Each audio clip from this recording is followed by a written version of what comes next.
Rachel had been sent on a philanthropic visit to a poor neighborhood, a chore imposed by the company that hired her to represent their brand. She didn't want to be there. Every step she took felt like punishment. As she arrived, she saw Liam quietly stacking sandbags around his small, weathered house. He moved with calm precision, a silent defiance against the chaos that loomed. Rachel laughed, a harsh, cutting sound, and mocked him, ridiculing his efforts as foolish and primitive. She spat words of contempt at the neighbors, her eyes betraying disgust for the lives unfolding around her. But Liam didn't react. His hands moved steadily, his eyes focused, unshaken by her cruelty. While Rachel gloated over her perceived superiority, she had no idea that the man she scorned was quietly preparing for the storm that would soon expose everyone's vulnerability.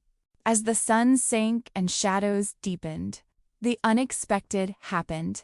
Authorities warned of a massive storm, closing roads and cutting off escape. Rachel's arrogance crumbled. She had no choice but to seek shelter in one of the modest homes around her.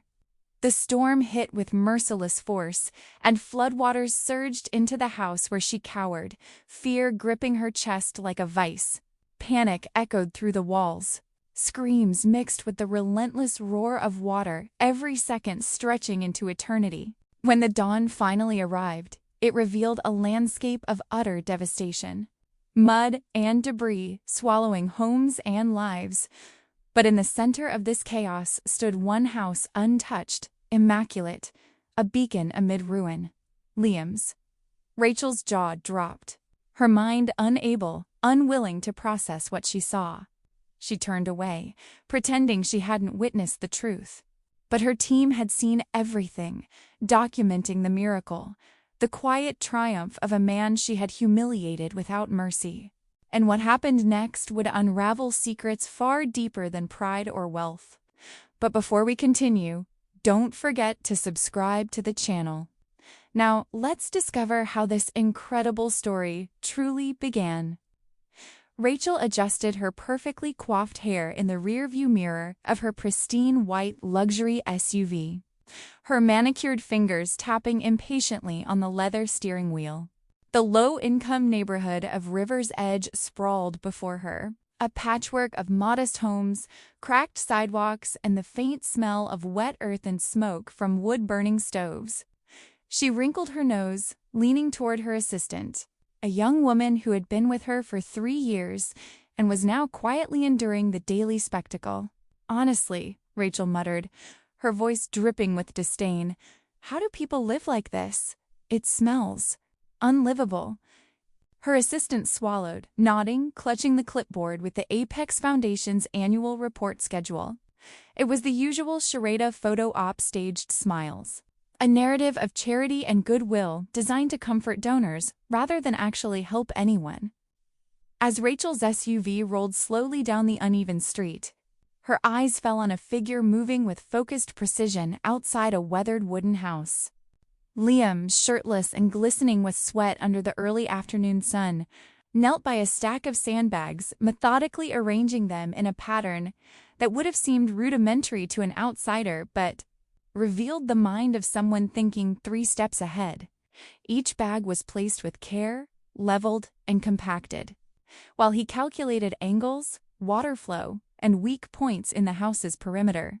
His movements were steady, almost meditative, a quiet testament to discipline born of experience, resilience, and an unspoken sense of responsibility. Rachel's lips curled into a sharp, mocking smile. "Look at this," she said, motioning to her camera crew, who had been silently filming for the annual report. Primitive engineering at its finest. Her voice echoed through the street, a blend of laughter and condescension. She called out louder this time, ensuring Liam heard every syllable. "Hey, you! Do you really think a few bags of dirt will stop Mother Nature? You look ridiculous." She pivoted toward her crew, gesturing grandly. "Make sure you get a shot of his feudal little fortress for the blooper reel." The crew hesitated, sensing the cruelty in the moment. But their cameras captured the scene nonetheless, mechanical witnesses to the mockery. Liam paused, wiping his brow at the back of his forearm, revealing a deep, calm gaze that met Rachel's without anger. There was no flare of hostility, only the quiet steadiness of someone confident in his actions. "Water respects boundaries, ma'am," he said softly, almost to himself, but loud enough for her to hear. "I'm just giving it a path." His tone was calm, deliberate. He didn't argue or retaliate, simply returned to his work, placing each sandbag with care.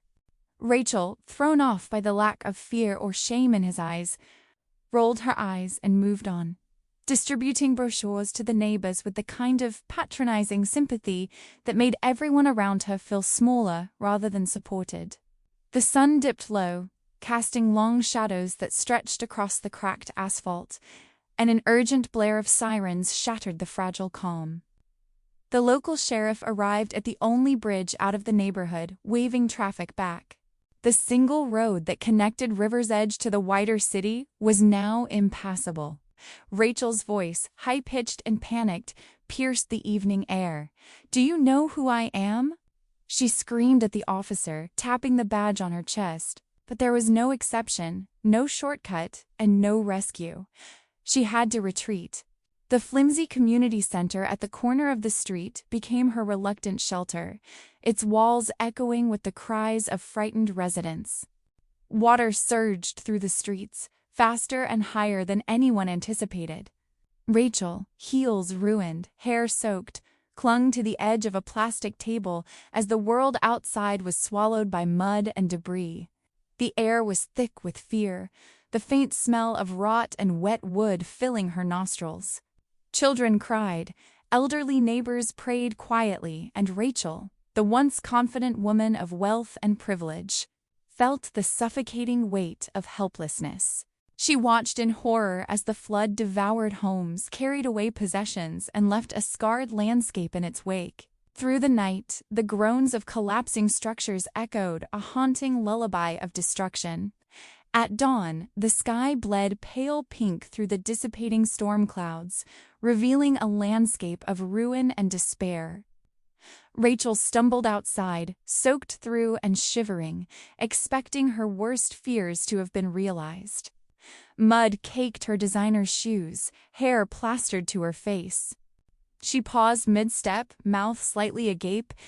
In the center of the devastation, one house stood untouched, perfectly dry, as if the storm had politely diverted itself around it. Liam's modest home was an island of stability amid chaos, the sandbag diversion channels he had built holding firm. He moved among his neighbors, guiding them gently, offering blankets, warm drinks, and reassurance. "Come inside," he said softly. "It's dry. There's room." Rachel's cameraman, shaking from cold and awe, captured every detail. Liam's calm, selfless actions contrasted sharply with her previous ridicule. Rachel stood frozen, pride and denial warring within her, unwilling to acknowledge the truth. She had been wrong. She had laughed at a man who had saved himself and others. And now she faced the quiet, undeniable proof of his wisdom and courage. Her laughter was gone, replaced by a gnawing sense of inadequacy and fear, emotions she had long thought she had mastered. Liam, for his part, did not glance her way. His attention remained on the people around him, ensuring they were safe, that they had a small measure of comfort in a world that had just torn their neighborhood apart. The morning sun warmed her skin, but Rachel felt cold inside, a disquiet she could not shake.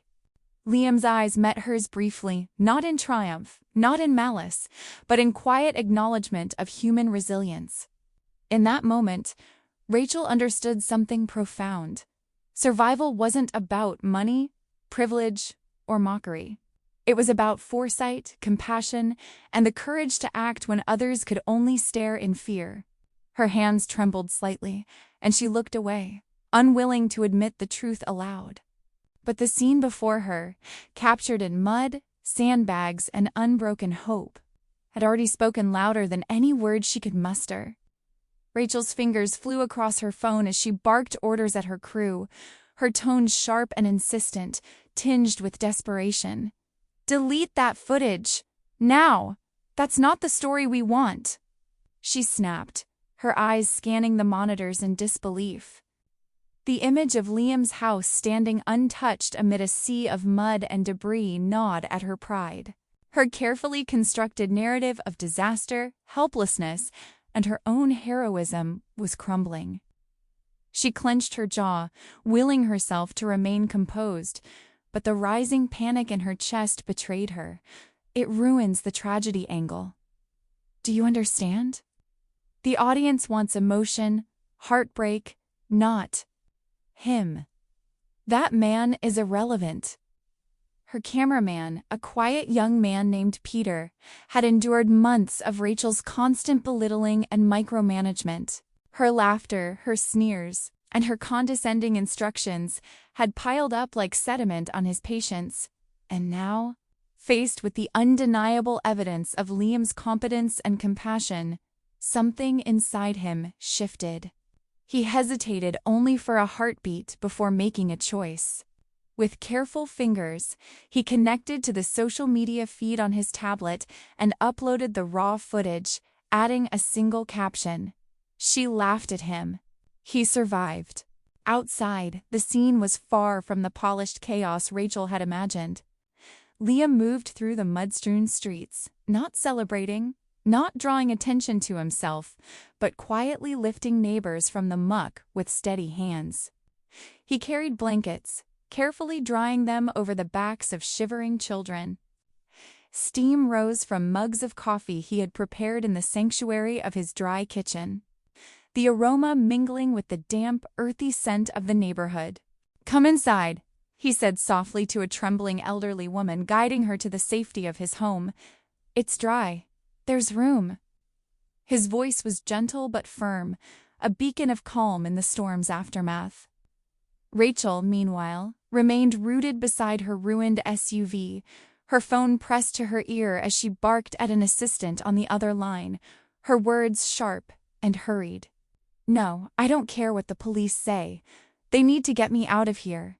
Do you know who I am?" Her pride was a fortress, but even she could feel the first cracks of unease as she caught glimpses of Liam through the mud-streaked windows of neighboring homes. She ignored his offers, her eyes averted, pretending he did not exist, refusing to admit that she might need help, poor that she had been wrong. By the time the rescue trucks rumbled into the neighborhood, carrying blankets, food, and first responders, the footage had gone viral. Millions had seen the stark contrast between Rachel's panic, her ruined attire, and Liam's composed heroism. The view count ticked past 5 million, each click a small testament to truth prevailing over pretense. Far above the city, in his high-rise office overlooking a skyline still slick from the storm, Mr. Sterling, CEO of the Apex Foundation, watched the footage unfold. He leaned back in his chair, arms crossed, eyes narrowing as he observed Rachel laughing at the sandbagged house, then witnessed Liam's methodical, compassionate efforts to rescue those trapped by the rising water. His brow furrowed in disapproval, but also in quiet admiration. When Rachel returned to the city, expecting recognition and perhaps sympathy, she was met instead with a summons to an emergency board meeting. She strode into the conference room with confidence, heels clicking against the polished floor, hair still damp and wild, expecting accolades for surviving the disaster. Instead, the room was tense, the air thick with expectation, and Sterling did not even glance up as she entered. He finally spoke, spinning his laptop around so the screen faced her. The spreadsheet, the social media reactions, the viral video, they were all laid bare before her. "You missed the real story, Rachel," he said, his voice measured, not raised but heavy with quiet authority. "Intelligence isn't about status, it's about survival." He gestured toward the doorway with a subtle wave of his hand. Rachel's eyes darted toward the entrance, and there he was, Liam. He walked in with a simple, clean, buttoned-down shirt tucked neatly into his slacks, looking entirely out of place amid the sleek, high-powered executives surrounding the boardroom table. Yet he carried himself with a quiet dignity, shoulders straight, eyes calm and unwavering. Every step he took seemed to announce that he belonged here as much as anyone else, despite the odds stacked against him. Sterling turned his gaze back to the board, then swept it toward Rachel, his tone unwavering. "Liam here has agreed to consult on our new disaster relief initiative. And since you know the neighborhood so well, Rachel, you will be his direct partner." The words hung in the air, crisp and unyielding.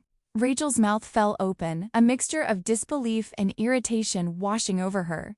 She had imagined directing this initiative alone, her narrative controlled, her image flawless. Now, she was cast in a role she hadn't chosen, forced to follow someone she had once deemed inferior. Liam, for his part, offered no smirk, no triumph, only a quiet acknowledgement. He had survived a flood, saved lives, and maintained his dignity, and now he would bring that same clarity, patience, and intelligence to the corporate arena. His calm presence in the room, the subtle strength in his posture, seemed to fill the space with a new rhythm, one measured not in wealth or appearances, but in integrity, compassion, and the quiet, unyielding courage of action. Rachel swallowed hard, the weight of recognition pressing on her chest. The lesson was clear, undeniable, and already taking root in the pit of her stomach. Survival, intelligence, and heroism could not be faked. Liam had already spoken volumes, without raising his voice, without demanding credit. Sterling's words lingered, echoing in her mind, reframing every previous assumption she had held about power, status, and human worth. Rachel slammed the door to her office so hard, the glass rattled in its frame. The polished calm she wore in boardrooms evaporated the moment she was alone. Her chest heaved as she crossed the room in furious strides, her heels striking the floor like punctuation marks to her rage. With a sharp cry, she grabbed a decorative vase from the credenza and hurled it against the wall. It shattered in a spray of porcelain and water, petals falling limp to the carpet like casualties. "I have to babysit a sandbag stalker?" she screamed, her voice cracking, raw and unfiltered. The words echoed back at her, louder than she intended, but she didn't care. Anger felt safer than fear, and fear was beginning to creep in. She paced, running her hands through her hair, mind already racing ahead. If the board thought this partnership would humble her, they were wrong. She wouldn't confront Liam directly. No, that would give him power. Instead, she would make the environment unbearable. She would remind him exactly where he belonged. The solution came quickly, sharp and cruel in its simplicity. She called facilities and had a desk placed in a narrow storage closet at the end of the hall, wedged between cleaning supplies and the humming ventilation unit near the bathrooms. The air there smelled faintly of disinfectant and damp paper towels. It was the kind of place people passed through, not where they stayed. Rachel smiled thinly as she imagined him realizing the message embedded in the gesture. When Liam was shown to his assigned workspace, he paused for a moment at the doorway, taking it in without comment. The flickering fluorescent light buzzed overhead, and the desk itself wobbled slightly under his touch. He felt the familiar tug of something old and heavy humiliation dressed up as logistics, but he didn't let it settle in his chest. Instead, he set his bag down, knelt, and folded a piece of cardboard he found in a recycling bin, sliding it neatly under one leg of the desk. The wobble stopped. He smiled to himself, not in bitterness, but in quiet amusement. A desk, he thought, was just a surface to work on. Meaning came from what you did there, not where it was placed. Their first strategy meeting was held in a glass-walled conference room overlooking the city. Rachel arrived precisely on time, tablet in hand, posture sharp and defensive. Liam followed moments later, notebook tucked under his arm, taking a seat without ceremony. Rachel launched into her presentation immediately, her words tumbling over one another in a blur of acronyms and buzzwords. "We need to leverage synergistic bandwidth for the Q3 allocatables," she said quickly, barely pausing for breath. Her eyes flicked toward him, daring him to interrupt, to stumble, to reveal ignorance. Liam listened. He didn't frown or squint or ask her to repeat herself. He waited until the silence naturally returned to the room, until her words lost their momentum and settled. Then he opened his notebook and placed it gently on the table. "Or," he said calmly, his voice even and unhurried, "we could stop buying plastic tents that tear in the wind and redirect that budget into local drainage grants. I ran the numbers last night." He slid a page forward, covered in neat handwriting and simple diagrams. "We save 40% and the infrastructure lasts decades." The room shifted. One executive leaned forward, another nodded slowly. Someone murmured, "That actually makes sense." Rachel felt it then, the subtle but unmistakable sensation of control slipping through her fingers. This wasn't supposed to happen. He wasn't supposed to understand, let alone improve the plan. For the first time, she really looked at him, not as a symbol or an inconvenience, but as a person. And what she saw unsettled her. Liam wasn't just strong or practical. His mind moved with the same structural logic he'd applied to sandbags and water flow. He saw systems, pressure points, consequences. The meeting ended with polite praise directed his way, each nod another small fracture in Rachel's carefully maintained superiority. She smiled tightly, but inside, something brittle threatened to break. If she couldn't outthink him in private, she would break him in public. Embarrassment was a language she spoke fluently. That evening, she sent him an invitation to a high-stakes donor dinner, her tone deceptively light. "Nothing formal," she wrote, "just casual." She imagined him arriving underdressed, out of place, security stopping him at the door while donors watched with thinly veiled judgment. She pictured the heat rising to his face, the quiet retreat, the relief of his absence afterward. It felt like balance being restored. Liam read the message carefully, then closed his phone. He didn't sense the trap knot fully, but something in her tone felt brittle, rehearsed. Still, he accepted.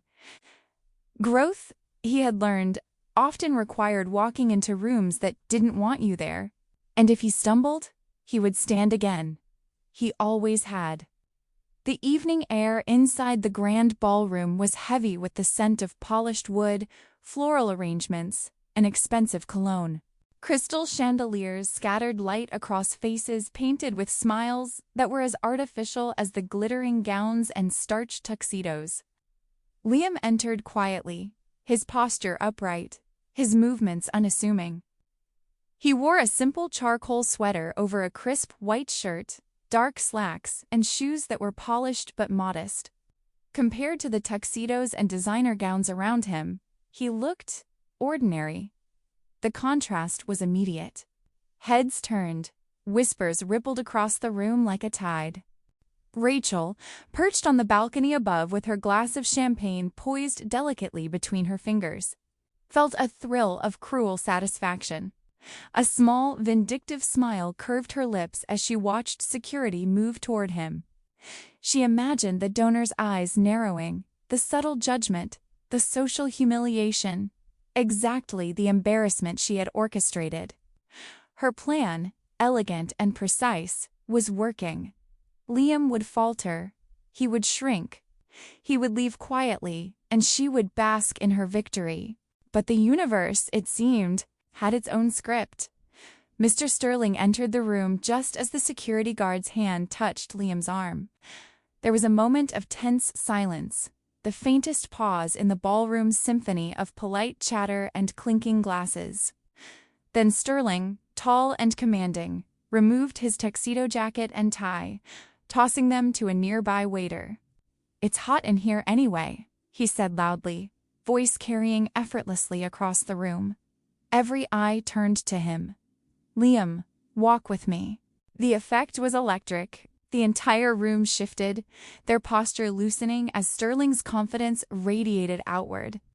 Donors began to unbutton collars, loosen ties, and murmur encouragement, their attention drawn from judgment to curiosity.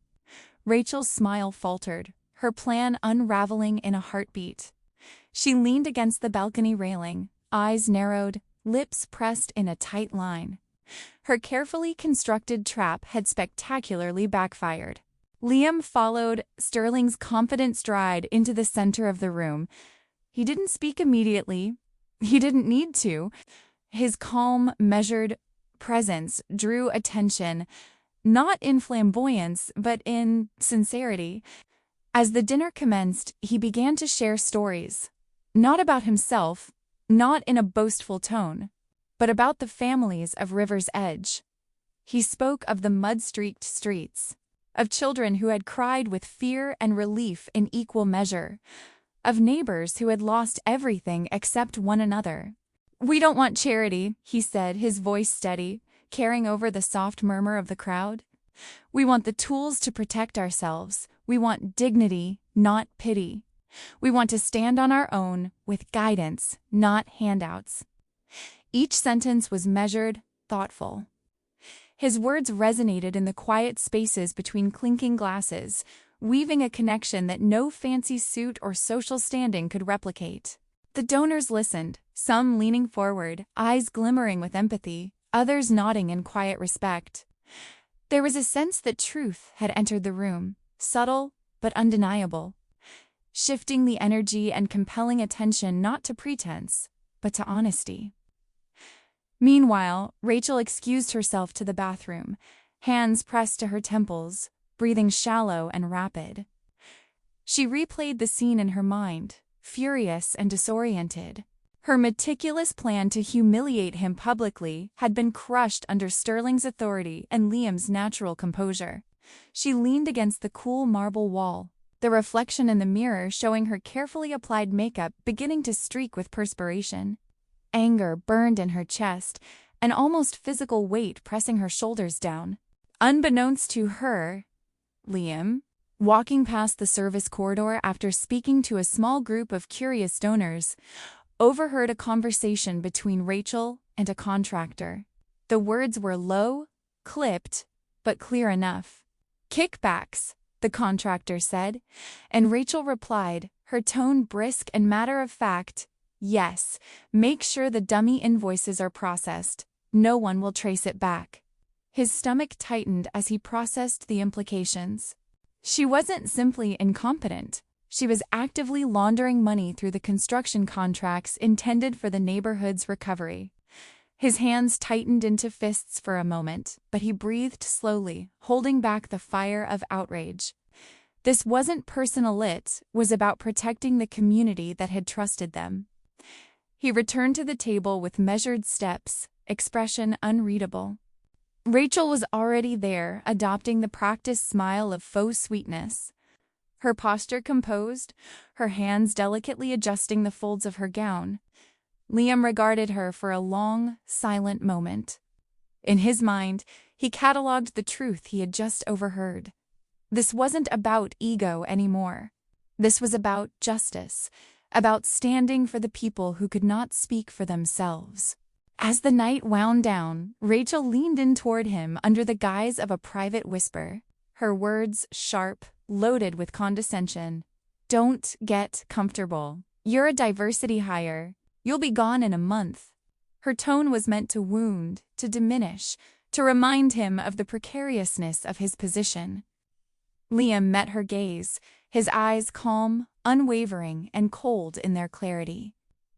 A small, almost imperceptible smile tugged at the corner of his mouth. "I survived a flood, Rachel," he said quietly, deliberately.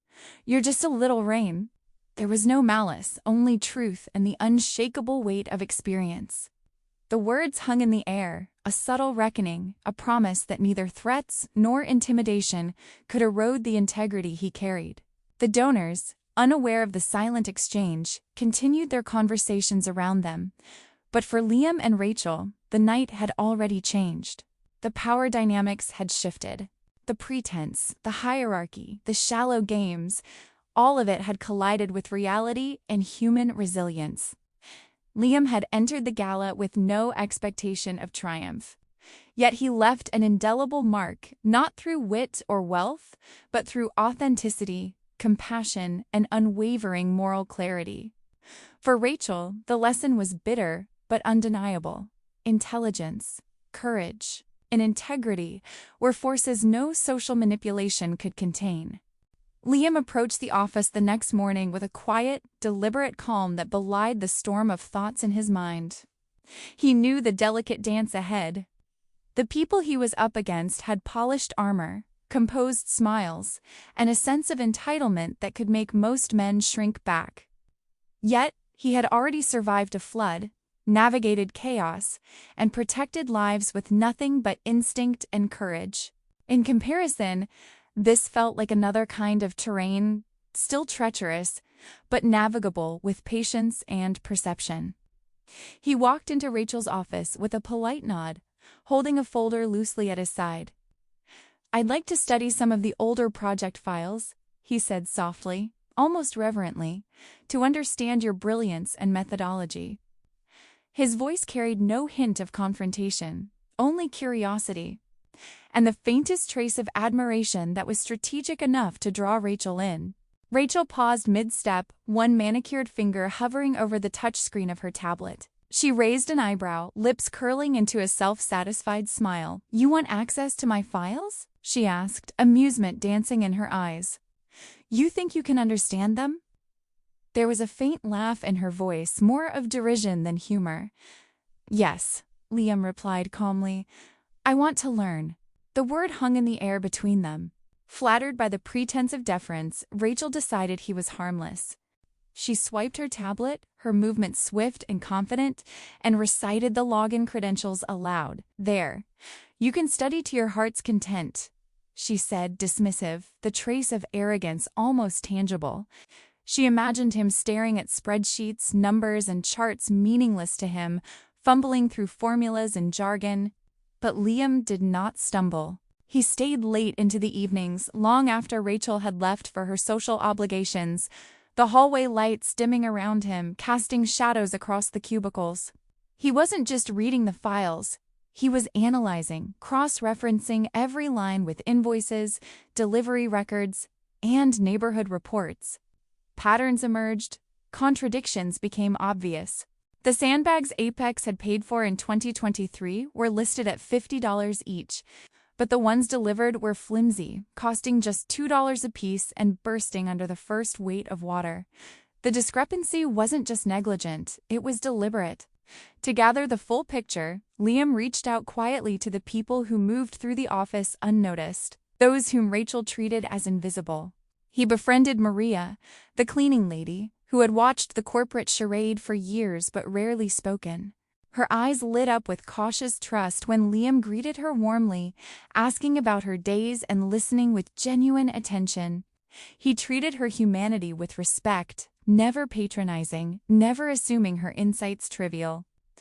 Maria responded with whispered stories about supply shipments, missing equipment, and subtle oddities she had seen. Dave, the IT guy, was equally intrigued. Liam's steady demeanor and polite questions encouraged Dave to share more than he ever had with Rachel. "She has a private server," Dave whispered one late evening, leaning close enough that the words barely escaped his lips. "Encrypted, top-level access. She keeps her special projects there." Liam nodded, absorbing every detail. He knew he couldn't break digital locks, but he understood human behavior. He noticed patterns, habits, tendencies. It was in those small habits that he found the key. Rachel always wrote things down, meticulous notes hidden in a physical planner tucked into her purse. The codes, passwords, and project names were scrawled on business cards and sticky notes, nestled in layers of appointments and reminders. He needed one small opportunity, a moment where human error could give him a window.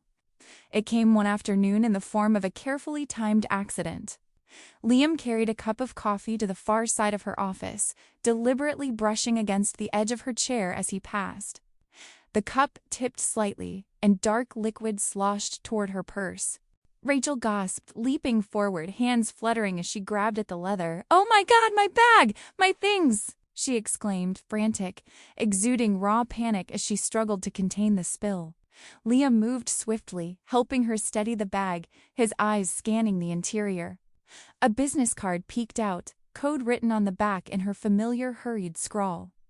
He memorized it in a single glance, heart pounding with the thrill of precision rather than malice.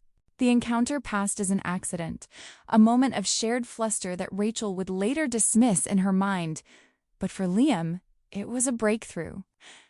That evening, in the quiet hum of his small apartment, Liam accessed the private server through the code he had memorized. The scale of the theft unfolded before him like a grotesque tapestry. Millions diverted from flood relief, funneled into Rachel's vacations, luxury cars, and personal indulgences. The numbers, the spreadsheets, the fabricated invoices, they were all laid bare. He felt a surge of heat in his chest, a controlled fury, but he breathed through it, reminding himself that anger alone was useless. He needed proof, undeniable and irrefutable. Carefully, he printed a single page of the most incriminating evidence, a line-by-line breakdown of a fraudulent contract, showing where the money had been diverted and to whose benefit. He placed it neatly inside a folder, labeled it Drainage Proposals, and left it conspicuously on Rachel's desk. It was not an attack. It was a warning, a quiet statement that he knew the truth. As he returned home that night, the city lights casting reflections in his window, Liam felt the weight of what he was about to challenge. It wasn't simply about corporate corruption. It was about the neighborhood, about families who had trusted someone to protect them and had been betrayed. In the solitude of his apartment, he allowed himself a moment to pause, to feel the steady beat of his own heart, and to acknowledge the fear and the resolve that lived side by side within him. Tomorrow, the real work would begin. But tonight, he felt a quiet triumph, a recognition that knowledge, careful planning, and respect for human nature could become instruments of justice. He was ready. Rachel found the document by accident, or at least that's what she would later tell herself so she could sleep. It was buried beneath digital layers meant to intimidate rather than protect told audits. Donor ledgers, internal memos that smelled faintly of fear.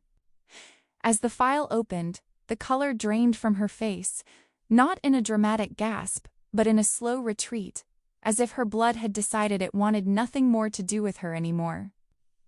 Her fingers trembled on the mouse. This wasn't the work of an idiot. This wasn't luck. The timestamps were too precise, the cross-references too clean. The document wasn't just evidence, it was a map. Someone had followed her trail patiently, quietly, without ever announcing themselves. Someone who knew how to wait. Liam. For the first time since she'd entered the company, Rachel felt something unfamiliar crawl up her spine. Fear sharpened into respect. He wasn't reacting. He wasn't posturing. He was hunting. Her reflection in the darkened screen looked older suddenly, harsher. She straightened her shoulders, jaw tightening. Hunters didn't deserve mercy, and prey didn't hesitate. She closed the file and stood, smoothing her blouse as if she were preparing for a meeting rather than a betrayal. Her heels clicked through the corridor with deliberate calm. Inside her office drawer lay the watch-heavy, gold-toned, obscene in its luxury. She had bought it months ago with money she'd convinced herself no one would ever trace. It glittered under the fluorescent light, beautiful and hollow. She held it for a moment, feeling its weight. Then she smiled. Liam's backpack sat unattended near his desk, ordinary, worn at the seams. She glanced around. No one was watching. Of course they weren't. People rarely watched the powerful when they moved. She slid the watch inside, nestling it between papers and fabric, then zipped the bag closed with a quiet finality that made her chest loosen. After that, everything moved quickly. Her call to security was crisp, controlled, threaded with practiced concern. Theft. A missing item. She hated having to do this, truly, but protocol was protocol. By the time security arrived, a ripple of attention had already spread through the office. curiosity rising like static before a storm. Liam returned just as they were gathering.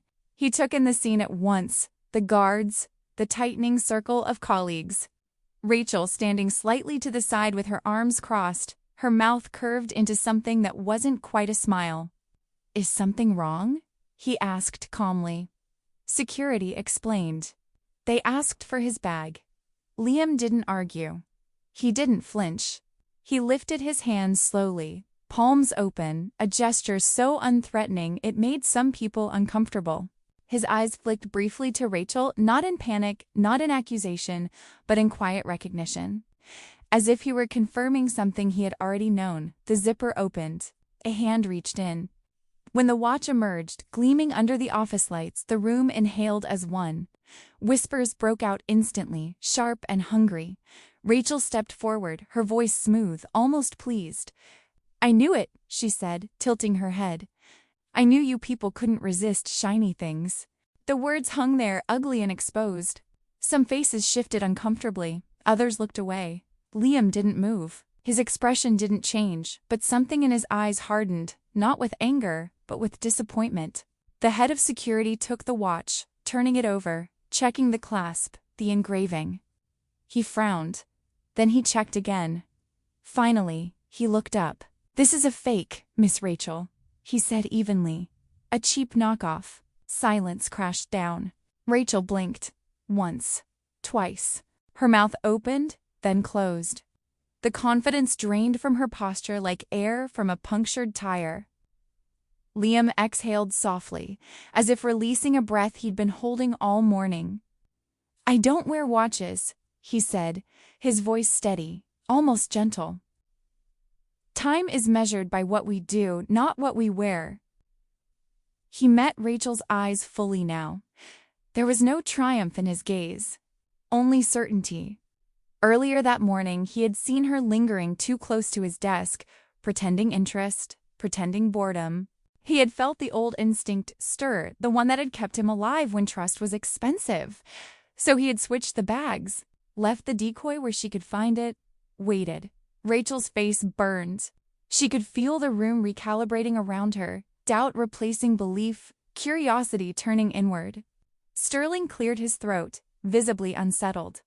"We'll need to investigate," he said, carefully neutral. "Liam, you're suspended for now, just to be safe." Rachel seized on the words like a lifeline. This wasn't a defeat. Not yet. It was time. Time to erase. Time to shred. Time to destroy everything before he could return. As Liam walked out, he didn't look back. And Rachel, watching him go, told herself she had won. But the room felt colder than before. And for the first time, she wondered how much time she really had left. Liam returned to River's Edge under the pale glow of streetlights, the air thick with the damp scent of recent floods and the faint tongue of smoke from burned-out trash bins. His small house seemed to lean a little more than usual, its wooden walls creaking in the wind. But it was still there, still solid. He stepped inside, letting the door slam behind him with a muted finality. The cramped living room smelled faintly of his mother's cooking, a mix of rosemary and onions and of the faint musk of old carpets. The familiarity was comforting, grounding, yet it couldn't temper the storm raging in his chest. He began pacing, boots scraping softly across the worn floorboards, eyes flicking from the chipped table to the stack of newspapers in the corner. His mother sat in her armchair, knitting quietly, the rhythm of her needles a stark contrast to the chaos in Liam's mind. "I tried to do it the corporate way," he muttered, breaking the silence. His voice was tight, measured, but underlined with a raw edge of anger and frustration. "I followed the rules. I did everything they asked. I trusted the process." He kicked lightly at a pile of folded blankets near the sofa, frustration spilling out in the minor violence of the gesture. And what did it get me? Suspended. Labeled a criminal for trying to protect what's right. His mother looked up, eyes soft but resolute, and placed her knitting aside. You did what you had to, Liam. The way the world should work isn't always the way the world actually works. You'll find your path. Her voice was gentle, but it carried a weight of truth that seemed to settle into him, anchoring him just enough to plan his next steps. He exhaled slowly, letting the tension in his shoulders ease. "Now I do it my way," he said firmly, a resolve hardening in his chest. He ran a hand through his hair, thinking through the logistics, the network he would need. The corporate corridors of power had failed, but the streets and homes he knew, like his own hands, had not. The people of River's Edge were ready. They only needed leadership, clarity, and trust. By the next morning, Liam was rallying his neighbors. Word spread quietly, deliberately, from door to door. He asked them to gather every receipt, every broken tent, every torn sandbag, every note that showed how Apex had cut corners and abandoned their promises. Families who had been humiliated or dismissed now had a purpose. Liam arranged the items meticulously on his living room floor. Spreadsheets printed from emails, delivery receipts, photographs of crumbling equipment, letters from community leaders begging for proper aid. The evidence became tangible, a physical map of corruption. Every item represented a story, a hardship, a betrayal that demanded accountability. He moved slowly through the room, crouching to check the alignment of receipts, ensuring nothing was overlooked. The evidence wasn't just numbers, it was faces. Faces of children who had shivered in the rain, mothers who had carried infants through floodwaters, elders whose homes had been swept away. Liam's chest tightened as he imagined each one, each person silently trusting him to act where others had failed. He felt a burning responsibility, a moral gravity that both terrified and propelled him. A sharp vibration pulled him from the floor. His phone buzzed. Dave, the IT guy, had texted, "She's deleting the server tonight at 8 p.m. You need to stop her." The words felt like a countdown, a ticking clock echoing in Liam's mind. He traced a finger along the wall of receipts, as if drawing a line between all the pieces of evidence. They were counting on him, and he would not fail.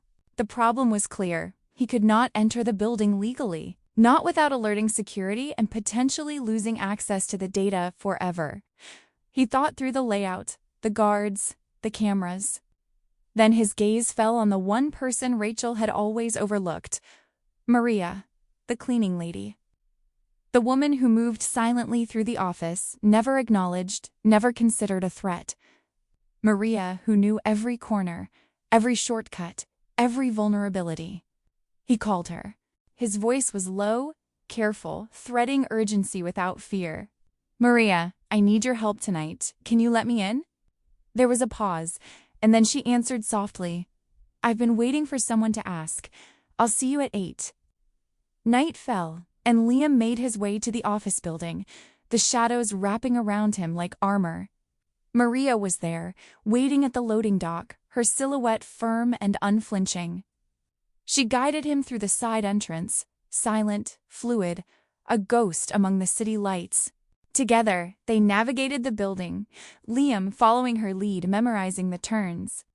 The weak spots in security, the blind spots of cameras. Every movement was deliberate, careful, precise, an echo of how he had moved through floodwaters, rescuing families, sensing danger instinctively. They reached the server room just as the clock edged toward 8. Liam's hands moved quickly, inserting a drive into the main console, watching lines of code scroll across the screen. He copied the raw data, the irrefutable proof of Rachel's manipulation, her theft, her exploitation of those who had trusted her. Outside, the lights of the office reflected in the polished floor. Shadows long and deliberate, echoing the tension that filled the room. As the last files copied, an alert sounded softly in the corner, a subtle indicator, almost insignificant, but enough to make Liam tense. He paused. Then he moved, exiting the server room, retracing his steps, careful to remain unseen. In the lobby, he froze. Mr. Sterling stood there, silhouetted by the grand glass doors, eyes wide with disbelief. "Liam? Why are you breaking in?" His voice was a mix of shock, confusion, and something else Liam couldn't immediately place. Liam held up the drive, his grip steady. "I'm not breaking in, sir," he said, voice calm, unwavering. "I'm saving the company." There was no bravado, no challenge, only a simple truth delivered with quiet authority. Sterling's gaze flickered from Liam to the drive, uncertainty etched into every line of his face. The tension in the lobby was palpable. Around them, the world of corporate polish and pretense had no place.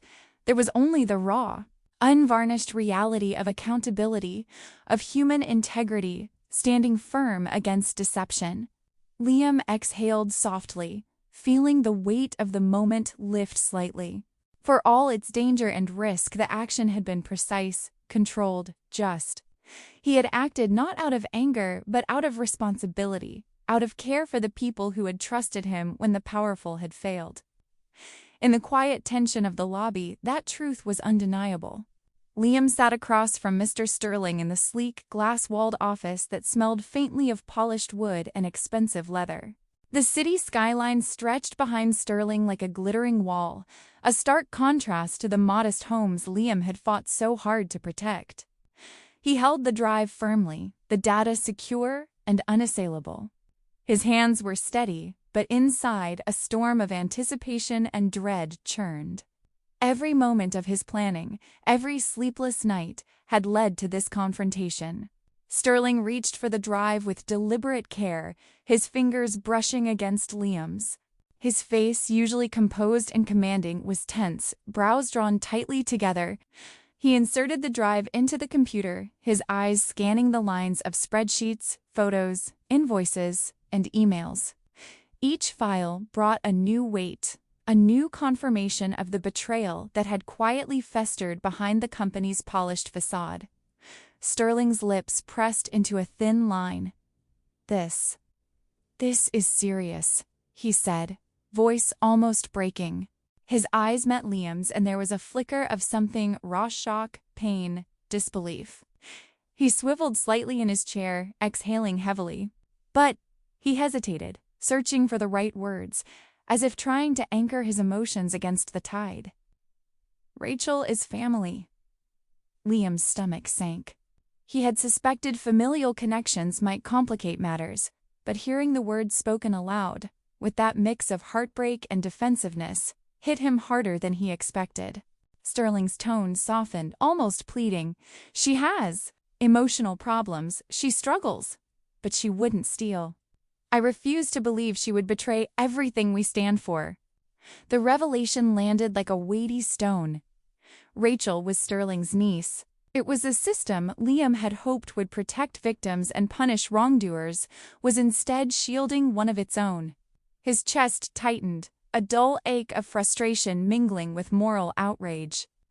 Justice was becoming slippery, elusive. Sterling leaned back, rubbing his temples. "I can't fire her, not without a confession, not without due process, even if the evidence—" His voice trailed off, leaving the room filled with tension. "You, Liam," he continued, eyes narrowing slightly, "you could have fabricated this, forged the files to avenge your suspension.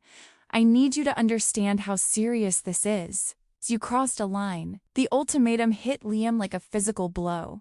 Sterling's words were deliberate, slicing through the resolve Liam had built over weeks of planning. "Apologize to Rachel at the global gala tomorrow night. Publicly. Or you are fired, and I will press charges for the break-in." For a moment, Liam could not speak. The room felt smaller, the glass walls pressing down like judgment. He stared out at the skyline, the lights reflecting in his eyes like distant, unreachable stars.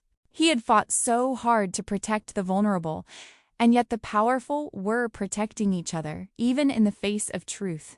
His heart ached with the unfairness, but he exhaled slowly, letting the anger sharpen into clarity. Justice wasn't given.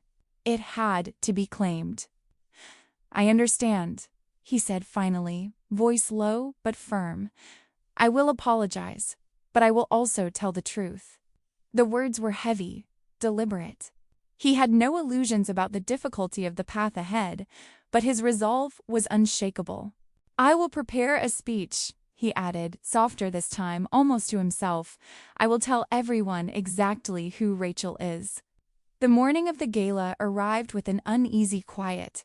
The city felt different that day, almost suspended, waiting for a reckoning.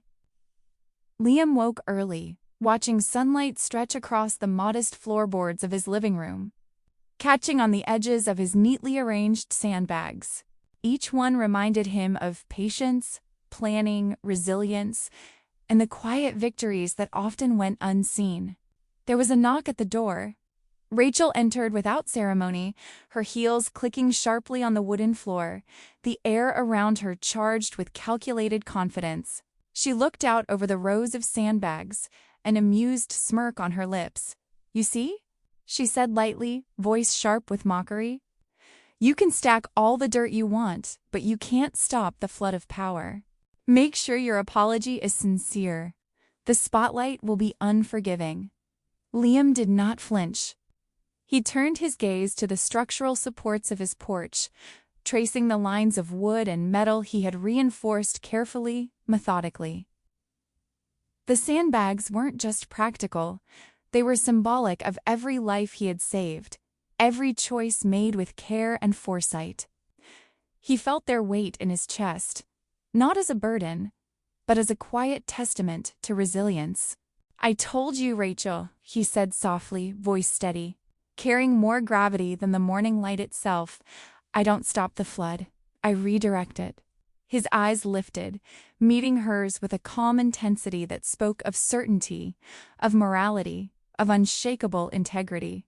"And when the flood comes, I make sure it protects the people who need protection, not the people who think power makes them untouchable."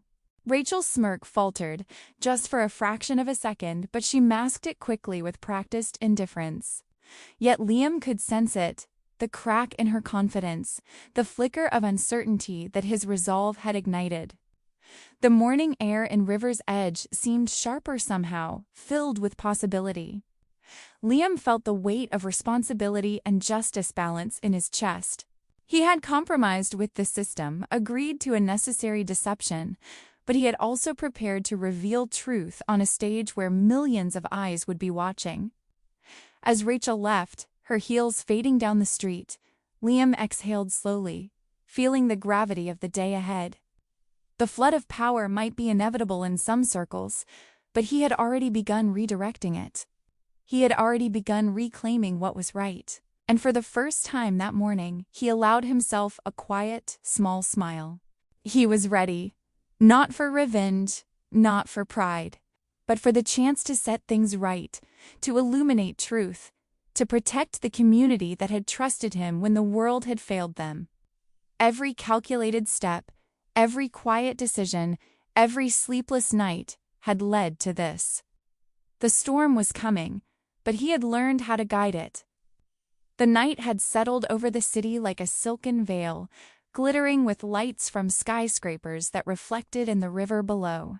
Inside the grand ballroom of the Global Gala, the air was thick with the scent of expensive perfume, polished marble, and the quiet hum of anticipation. Hundreds of wealthy donors mingled, their laughter and chatter echoing against the gilded walls and crystal chandeliers. The audience sparkled in an array of black tie elegance, the glow of candelabras casting dramatic shadows on faces lined with privilege and expectation. Rachel stood on the stage, the very picture of composure, her white gown flowing around her like an angelic aura. Her hair was perfectly styled, her makeup flawless. Every detail was curated to project grace, poise, and unquestionable authority. In her hand, she held a microphone as if it were a scepter, the room's eyes trained on her every move. When she spoke, her voice was soft but commanding, laced with the practiced charm of someone used to controlling both narrative and perception. "And now," she announced, a practiced smile curling her lips, A few words from our community liaison, who has learned a valuable lesson about humility. Her eyes flicked down at Liam with the faintest glimmer of condescension, the kind that stung without quite being seen by the audience. The crowd clapped politely, not knowing the tension behind her words, the private storm that had already been brewing between them. Liam stepped forward from the side of the stage, his figure modest in contrast to the opulence surrounding him. He wore a simple shirt and slacks, crisp but far from luxurious. Every step was measured, weighed with fatigue and the burden of responsibility he carried. The night's lights caught in his eyes, revealing the weariness of long hours, sleepless nights, and the quiet anguish of knowing he had to face not only Rachel, but an entire system that rewarded power and shielded its own. As he reached the podium, Liam paused, allowing the room to settle into silence. He pulled a piece of paper from his pocket, its edges slightly curled, evidence of many hands and hours of preparation. His voice trembled faintly at first, a subtle echo of the inner storm he felt, but it grew steadier with each word, anchored in the truth he carried. "I was asked to apologize," he began, eyes scanning the sea of faces with measured calm. "To apologize for not understanding how this world works." A silence settled over the room. The whispers of wealthy donors faded, replaced by the unyielding seriousness of his tone. There was no anger in his words, no staged sorrow, only the quiet weight of reality, the raw honesty that could not be ignored. He raised his hand slightly, gesturing toward the tech booth. Dave, the IT specialist who had become an unlikely ally, nodded and pressed a button. The massive screen behind Rachel came to life, glowing with clarity against the ornate backdrop. "I prepared a video to show my gratitude," Liam said, voice now firm, deliberate, commanding attention without raising it unnecessarily. The video began as a soft hum of tension spread through the room, each frame capturing an unflinching truth. First came the footage from River's Edge, the moment Rachel laughed at the Sandbags, her voice sharp, cruel, echoing through the air with condescension. The camera lingered on her smirk, on the disdain etched across her perfectly made-up face as the floodwaters surged around homes that weren't protected. The screen shifted. Security footage now revealed a different crime. One far more calculated. Rachel planting the luxury watch in Liam's bag, orchestrating a betrayal masked by her poised smile. The office gasps were muted by the hush of the gala, but in the minds of those watching, a ripple of disbelief spread. And then, the final cut, a screen recording displaying Rachel transferring $2 million into an offshore account labeled plainly, almost mockingly, Rachel's Rainy Day Fund. The music and chatter of the gala dissolved entirely.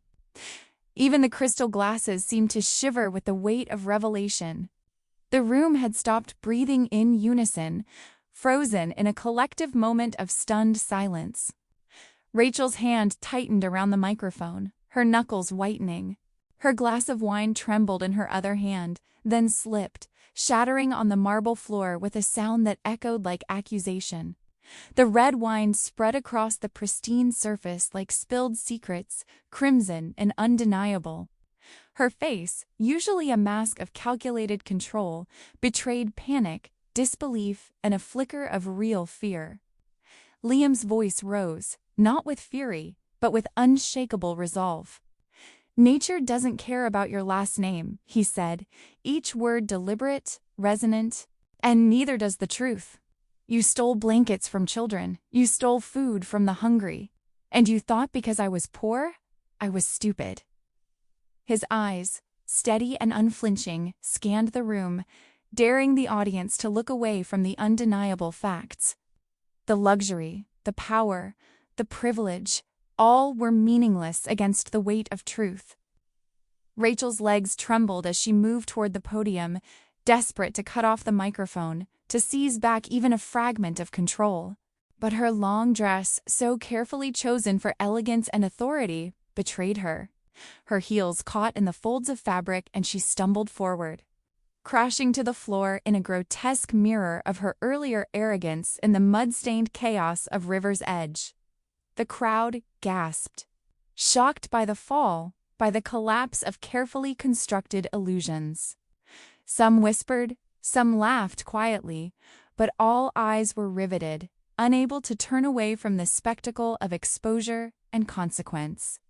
Liam remained at the podium, shoulders squared, chest rising and falling steadily. There was no gloating in his stance, no sense of triumph beyond the moral clarity he now commanded.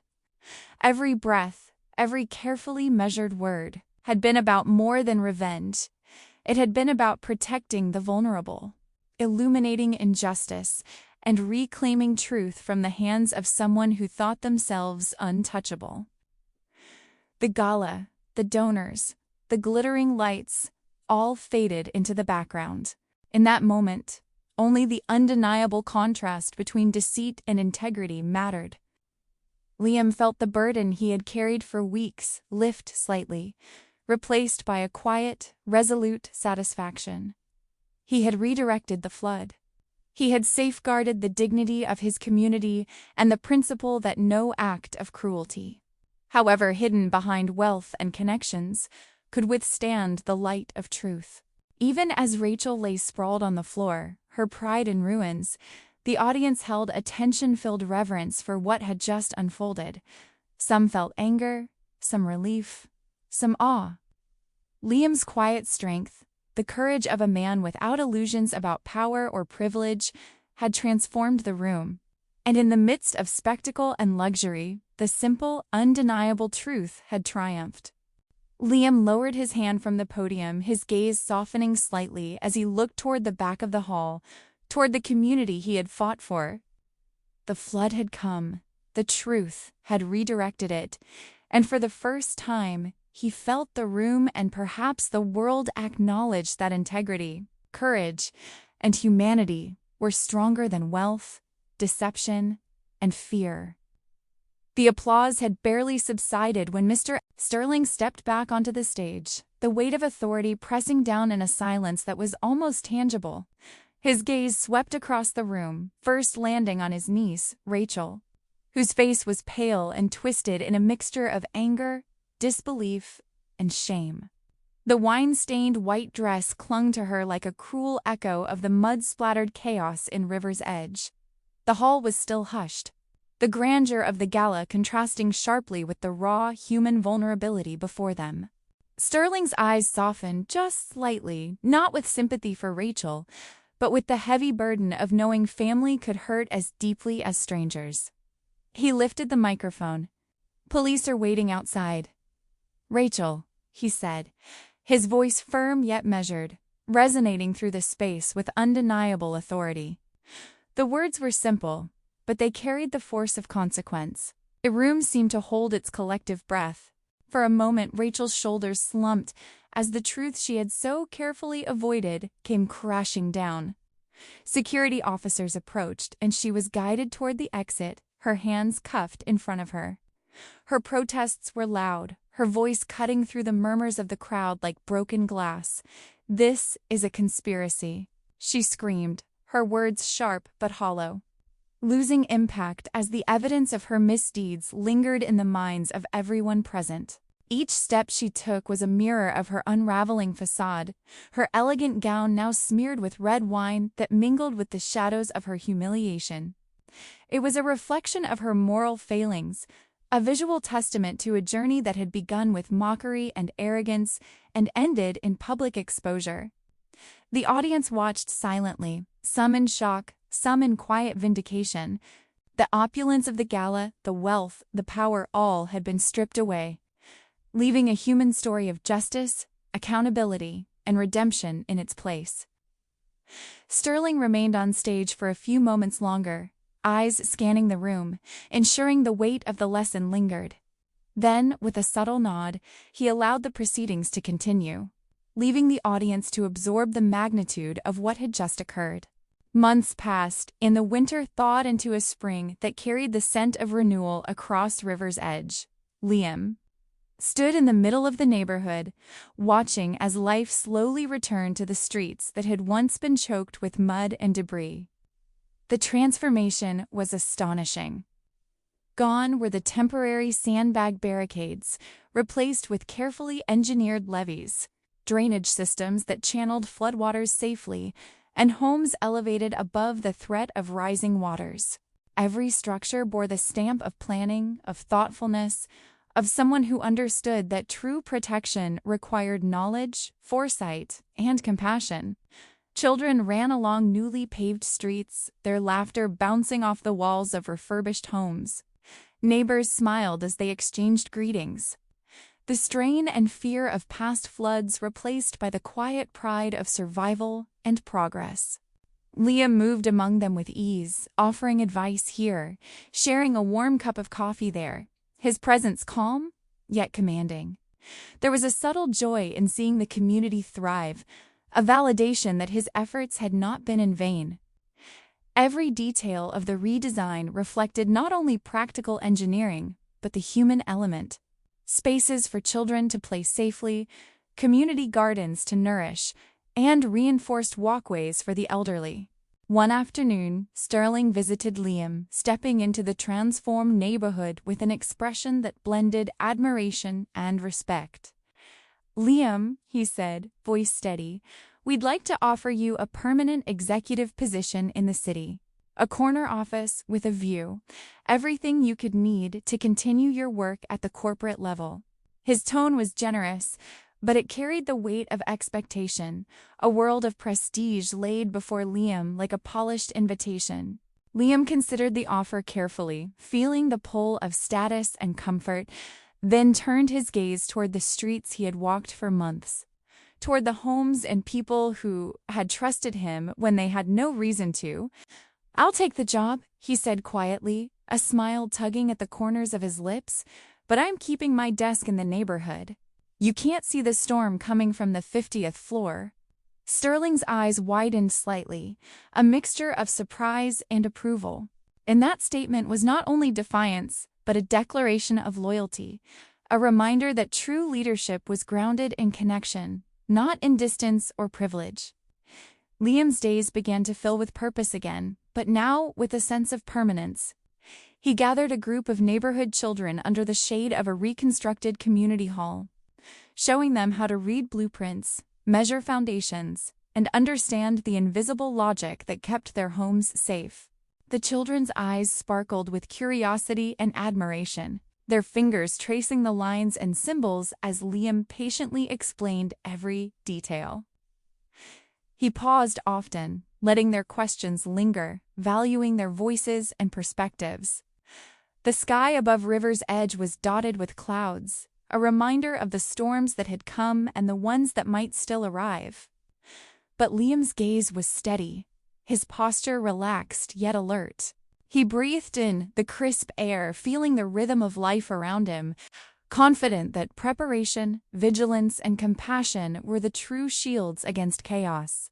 He was ready, not just to face the next storm, but to teach others how to navigate it, to build resilience that would endure far beyond his presence. Neighbors approached throughout the day, expressing gratitude quietly and warmly, some with a nod, some with a brief handshake, others with a shared cup of coffee. Liam acknowledged each with the same calm respect he had always shown. There was no boastfulness in his demeanor, only the quiet satisfaction of knowing that justice had been served, that the community had been protected, and that a lesson in integrity had been preserved for generations to come. As the sun dipped below the horizon, casting long golden shadows across the streets of River's Edge, Liam gathered the children once more, their sketches and blueprints spread across a picnic table. He looked up at the sky, noting the gathering clouds, but there was no fear in his eyes.